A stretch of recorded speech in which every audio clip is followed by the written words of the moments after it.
Alright, so we got the red and white variety now. We're going to grow these next. This is an indoor kit. What you get is a flower pot. You get one of these little discs. This is what NASA uses actually to grow flowers in space, which is really cool. And you see this one's already beginning. It looks like an onion, but what you get is this beautiful red and white flower. So let's see how this comes out. So next what we're going to do is put this in and put hot water, and it'll get big and it'll, like, inflate. But what I'm going to do is do a half and half with some special potting soil I have. So it actually grows really big, nice and red like the other flower. And I'm not sure if this is the same kind that NASA uses to plant their stuff, but it's supposed to get really puffy once water is mixed in it. Okay, so I'm going to go get the hot water right now. Okay, so we're going to pour the hot water right now. You can see that it's actually steaming. So what we want to do is pour it directly on the disc, and you'll see it starts to inflate, like it gets really big. And it's huge now. Now you can see, look, it's huge, but it still needs more hot water to reach the bottom part.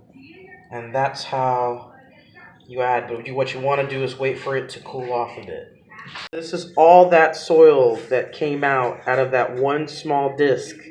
And this is an awesome kind of a science project that you can do at home with your kids. But I recommend using gloves and having an adult to watch what they're doing. But yeah, next we're going to let it cool off.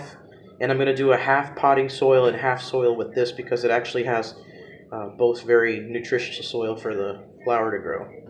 We're going to let it cool off right now. Okay, so now that the soil is kind of cooled off, you can see there's still some steam. We're going to mix it with half of this really high quality potting soil. This is for like sprouts and stuff like that and vegetables, but it's really good quality. What we're going to do is we're going to mix it in with this soil that we poured hot water on and give it more nutrients so that flower can actually grow really, really thick and nice and big. It's a little hot still. You can see the steam still coming out. So what we're going to do now is pour this in there and mix this, because I'm going to save anything left over. I'm going to save for like another project or another plant that I might repot later. So we're going to mix this together. It's still a little hot, but after it cools completely down, we're going to start planting the flower bulb in. So now that this is mixed in really good. And this is an awesome project for kids, but like I said, it's good to keep an eye on them, especially if you're using hot water for this to dissolve the disc. And you can see that disc had a lot of soil in it, but you know, you never know. You may need a little bit of extra boost with a mixture of a good potting soil with it.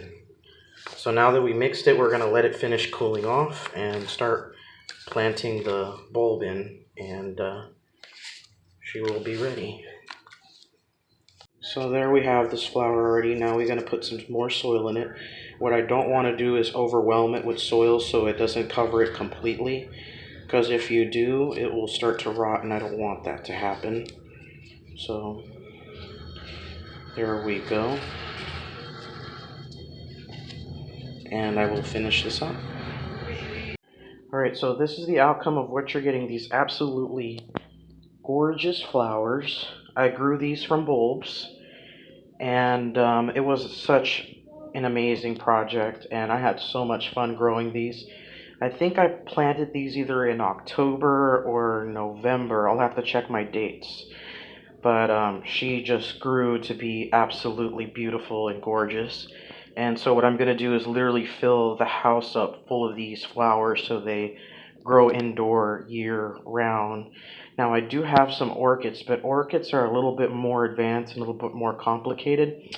And I actually prefer these flowers a lot more.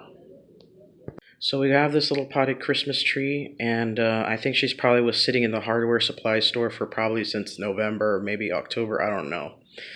But I took good care of her. She's pretty healthy, and the reason why I decided for a potted Christmas tree is because when they chop down an actual Christmas tree, it leaves a giant mess.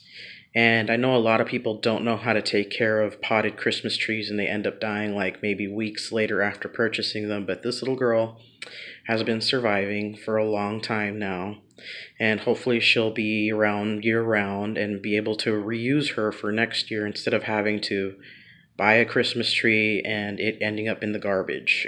It's a sad cycle. So what we're going to do here is we're going to give her some fresh potting soil and clean up her roots a little bit and spruce her up.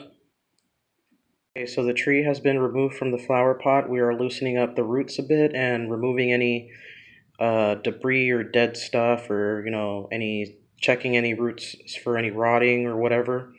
And so far she looks healthy, just a little dry, just needs a little bit more water and some fresh soil, and she will be a-okay. And so far so good, she's healthy. Okay, so this is our mini indoor oasis. We have a variety of plants from Christmas tree, aloe vera, avocado, dragon fruit, all kinds of plants in here. It's a little bit crowded, but we're going to be fixing this in the future. And you see I have that light bulb kind of turned down that way because it's actually close to my dragon fruit that I'm growing. I have little dragons. Basically, I had to move my growing indoors because I had a lot of vegetables and stuff outside, and the maintenance people pretty much came in and just demolished everything. So I just decided to grow all this indoors, and this is just all my work over time. Even that red flower over there I grew by hand, and it was an awesome experience. So this is my mini little zen area, and I'm going to put together a bigger table to have my plants near the window so they can get more sunlight. And so far, so good.